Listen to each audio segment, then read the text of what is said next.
क्षमता, अध्ययन निष्पत्ती आणि ब्लूमच्या टॉक्सिनच्या नुसार ज्या प्रश्नाच्या पातळ्या आहेत त्यावर आधारित आम्ही वस्तुनिष्ठ, लघुत्तरी आणि दीर्घोत्तरी प्रश्नांची निर्मिती केलेली आहे.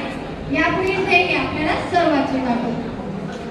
ध्येय आहे कल्पना सुसंगतपणे समजून घेण्यासाठी आणि संवाद साधण्यासाठी संयुक्त वाक्यरचना वापरून मौखिक भाषा कौशल्य विकसित करतो. पुढचे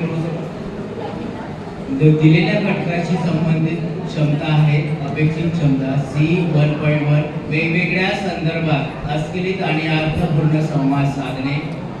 C1.2 वर्गात वाचलेल्या साहित्यातील मूळ संकल्पनांचा विस्तार करणे आणि सारांश सांगणे. यानंतर अध्ययन निष्पत्ती मॅडम सादर करतात.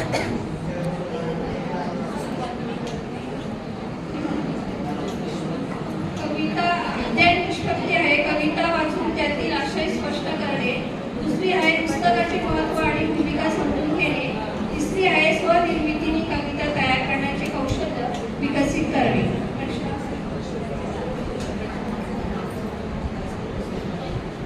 वस्तुनिष्ठ प्रश्नांकडे वळूया. पहिला आहे कवितेतील यमक जुळणारे शब्द कोणते आणि अध्ययन निष्पत्ती आहे लक्षात ठेवणे. दुसरं आहे कवितेतील निसर्गाशी संबंधित कोणते घटक नमूद केलेले आहेत. अध्ययन पातळी आहे लक्षात ठेवणे. तिसरं आहे कवितेतील अलंकारिक शब्दांचा वाक्यात उपयोग करा. अध्ययन पातळी आहे उपयोजन. चौथं पुस्तक नाही वाचले तर विश्लेषण ही अध्ययन पातळी आहे. 5 कवितेला वेगळे शीर्षक सुचवा. अध्ययन पातळी नवनिर्मिती आहे. आणि 6 पुस्तक वाचणे व चित्रपट पाहणे यापैकी तुम्हाला कोणते योग्य वाटते. अध्ययन पातळी आहे मूल्यांकन. वस्तुनिष्ठ प्रश्नांचा विशेष असं असतं की त्याच्यासाठी सखोल ज्ञान असणं, विषय पूर्ण समजलेला असणं आवश्यक आहे.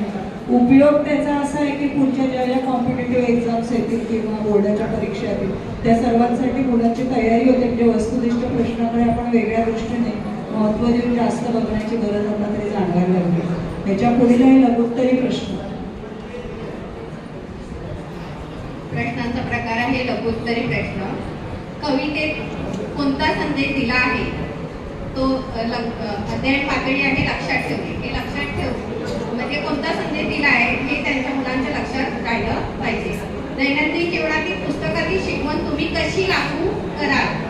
अध्ययन पातळी आहे उपयोजन. तिसरा आहे पुस्तकाची तुलना कोणत्या गोष्टीशी कराल. अध्ययन पातळी आहे विश्लेषण. चौथा आहे कवितेतील आशयावर आधारित सूत्र तयार करणे. अध्ययन पातळी आहे नवनिर्मिती. 5वा आहे कवितेतील कोणती ओळ तुम्हाला सर्वाधिक प्रभावी वाटते. अध्ययन पातळी आहे मूल्यांकन. आता आपण विकास क्षेत्र जर निवडलं होतं भाषा त्यावर ध्येय, क्षमता, अध्ययन निष्पत्ती यावर हे सर्व प्रश्न वाक्यरचना आपण तयार केली आहे. त्यांच्या क्षमता आपण तयार केलेल्या आहेत. तर त्यानुसार ज्याप्रमाणे आपण वस्तुनिष्ठ, लघुत्तरी, दीर्घोत्तरी प्रश्न तयार केले आहेत म्हणजेच पायऱ्या पायऱ्यांनी आपण त्यांच्या ज्ञानात भर घालणार आहोत, त्यांच्या विचारांना चालना देणार आहोत, त्यांच्या क्षमता कशा आपण वाढवणार आहोत त्यानुसार या प्रश्नांची निर्मिती आपल्याला करायची आहे. शेवटचा प्रश्न प्रकार आहे दीर्घोत्तरी. ब्लूमच्या टॅक्सॉनॉमीच्या अध्ययन पातळीनुसार दीर्घोत्तरी प्रश्नांमध्ये पहिला प्रश्न म्हणजे अध्ययन पातळी लक्षात ठेवणे. यामध्ये आहे निसर्गाशी संबंधित कोणते घटक या कवितेत नमूद केले आहेत. हे लक्षात ठेवण्यामध्ये आहे. जेव्हा विद्यार्थी कविता ही लक्षपूर्वक ऐकतो, त्याचं गायन करतो, त्यामुळे ती त्याच्या लक्षात राहते आणि त्यातील महत्त्वाचे घटक त्याचे किती लक्षात आहेत हे लक्षात ठेवण्यामध्ये आहे. म्हणजे दीर्घोत्तरी प्रश्नामध्ये आहे. कवितेतील कोणत्याही संदेशाचा उपयोग करून तुम्ही निबंध तयार करा. म्हणजे कविता काय आहे, पुस्तके, त्यावरील महत्त्वाचा संदेश त्या कवितेमध्ये कोणता आहे त्यावरून त्या विद्यार्थ्याला 10 ते 12 निबंध त्याला तयार करता आला पाहिजे. म्हणजे तो आहे उपयोजन. म्हणजे त्याचा उपयोग त्याला त्या कवितेचा वापर करून करता यायला पाहिजे. पुढचा आहे या कवितेच्या धर्तीवर एक कविता तयार करा. म्हणजे पुस्तकावरच आधारित, पुस्तक कवितेच्या आधारित पुस्तकांच्या कवितेतील शब्दांचा वापर करून तो एक छोटीशी का होईना 1-2 कडव्यांची कविता तयार करता यायला पाहिजे. ती आहे नवनिर्मिती. अध्ययन पातळी आहे नवनिर्मिती. त्यानंतरचा आहे कवितेचा सारांश सांगून कवितेला तुम्ही श्रेणी द्या.